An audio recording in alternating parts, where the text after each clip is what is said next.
In order to illustrate the principle that actions speak louder than words, this morning's sermon will be done in pantomime.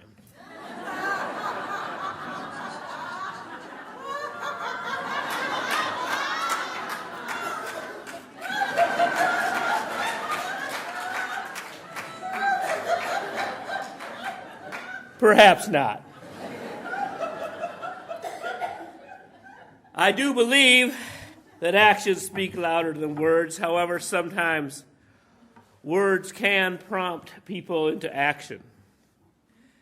Thomas Jefferson said, "It is in our lives and not our words that our religion must be read." The paradox of this saying is that I prefer Jefferson's words to his life. He was a slaveholder who probably fathered children by Sally Heming, who is the half-sister of his deceased wife. It's deeds like that that have made our district of Unitarian Universalist Association want to change its name from the Thomas Jefferson District to the Towards Justice District, keeping the initials TJ District. How clever of them. Because we've had concerns about naming a district that assists congregations in Virginia, the Carolinas, Tennessee, and Georgia after a slaveholder. The vote will be this spring. His actions have reverberated down the centuries and drowning out some of the words that caused us to name the district after him in the first place.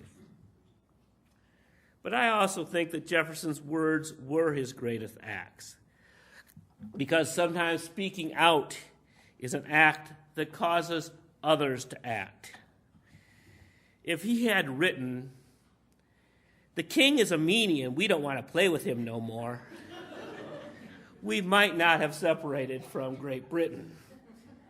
Instead, he wrote, "We hold these truths to be self-evident, that all men are created equal, that they are endowed by their Creator with certain unalienable rights, that among these are life, liberty, and the pursuit of happiness." The ideals he expressed were ahead of his times. They were ahead of his own life. They were words that prompted the expansion of human freedom. They are words that pointed beyond what they meant at the time. When they were written, they meant all white men who own property are created equal. It took the history of this country to expand the meaning of that sentence. To all people of all gender identity, race, religion, and ability are created equal. We have not reached that ideal, and there will be probably other things that we haven't even conceived of where we're shutting people down, where we're going to have to learn to open up and expand human freedom. And in this process, the Unitarian Universalists have been there every step of the way. We have not always agreed on theology, but we have agreed to work for freedom. Bill mentioned the Transcendentalists, and back in the 19th century, Unitarians were really struggling with whether they were a Christian denomination. And on the Transcendentalist wing was Emerson and Thoreau and my hero, Octavius Brooks Frothingham, and the people that were keeping us in the Christian framework were led by a man named Henry Whitney Bellows. And I think in the middle of this debate, he hit on something that I think is the essence of how we can do this thing that we do. He wrote, in 1864, the real life in our body is in the heretical wing, meaning the transcendentalists. If we cut it off, there's nothing to move with. My theological instincts and my Christian feelings are outraged by the rationalism of our young men, which included his own son, which was on the other side of the debate. But as my whole practical nature and working instincts are equally outraged by the paralytic imbecility of our sounder, more Christian wing, I'm not willing to rely on that for the future. We must solve our difficulties by ignoring our theological differences and finding in work a way out of our heresy and deadness. Finding in work a way out of our heresy and deadness. So often, no matter what our belief, we can get stuck in that belief and shut ourselves down to others who believe differently. And that keeps us from doing good work with good people just because they're motivated by something different than why we're motivated. But good deeds are called for by all traditions. Christian charity, Buddhist compassion, Jewish good deeds are called mitzvot. Islam has zakat, or almsgiving. Hinduism has dharma, the righteous duty. And humanism encourages ethical living. Every spiritual path or philosophical idea at some level calls people to action. Through work, getting out of one's heresy or deadness. In Haiti today, practitioners of voodoo, Christianity, and atheism and others are working side by side. When disaster strikes, most sectarianism falls by the wayside. Those that insist that the victims deserve their punishment are generally ostracized. People of all beliefs can work side by side when the purpose is so stark and clear. Let us be united by our work.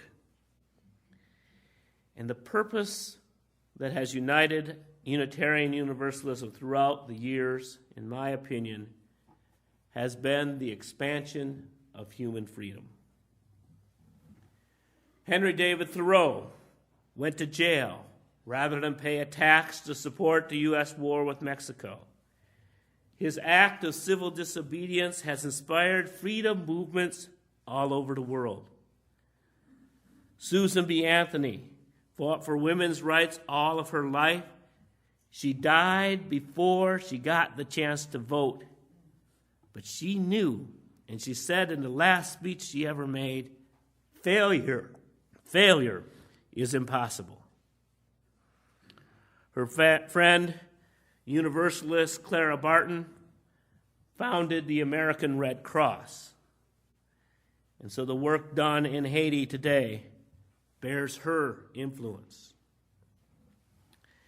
Henry Berg was the founder of the American Society for the Prevention of Cruelty to Animals and was instrumental in the founding, years later, of the American Society for the Prevention of Cruelty to Children. Sometimes we like our pets more than our children, I think.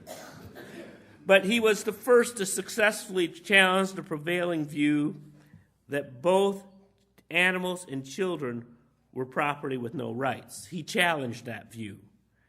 Because of him, it's now accepted that both the abuse of animals and children is an offense to both human sensibility and established morals. Mary White Ovington, a descendant of New England abolitionists, devoted her adult life to combating racial discrimination, and she was one of the founding members of the National Association for the Advancement of Colored People, the NAACP.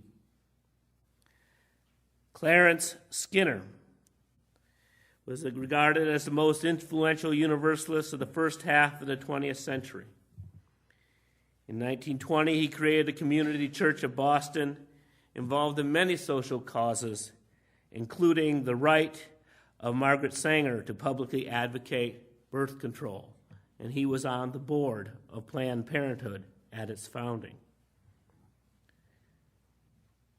Roger Baldwin, when reflecting on his life, said that in his early years, he was not only regularly attended a Unitarian church in Wesley Hills, Massachusetts, he also helped teach in the Sunday school and even listened to the preacher.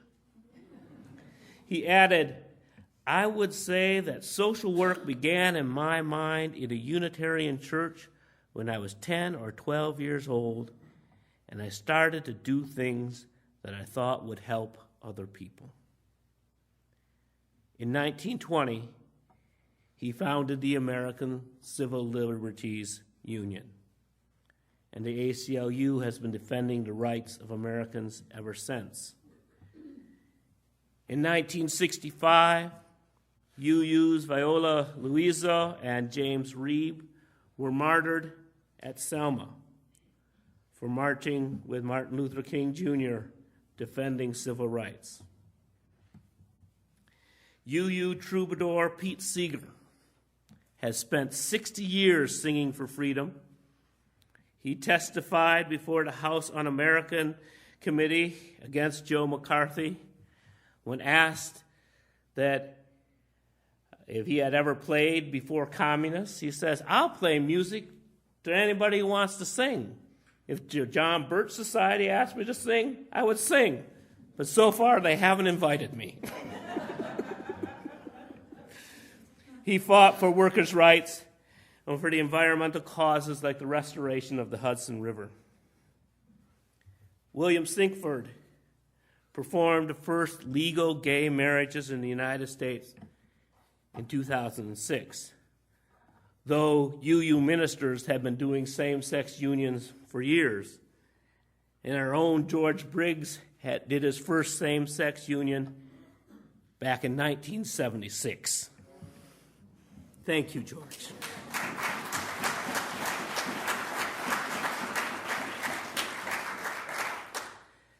The list of UUs who have acted to expand human freedom is long. And you can read about these heroes at the following websites: at the Dictionary of Unitarian and Universalist Biography, or Notable American Unitarians, or simply type famous UUs into your favorite search engine, and you'll find many sites with lists of people that if we nominated saints in our tradition, they would be our saints. Learn about your history. Learn about our history. But don't just memorize words about their deeds. Let them inspire you and me and all of us to action. Universalist Clinton Lee Scott wrote, "Always it is easier to pay homage to prophets than to heed the direction of their vision."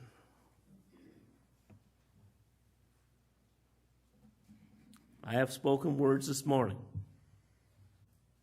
that we stand in a line of a proud history. And we should know our history. These words I spoke disappear. They might reappear on the website in the next week. But the words are less important than the action they inspire in me and in you. I hope we respond to these words not by venerating history, but by acting to make history for future generations. May we bless and be blessed.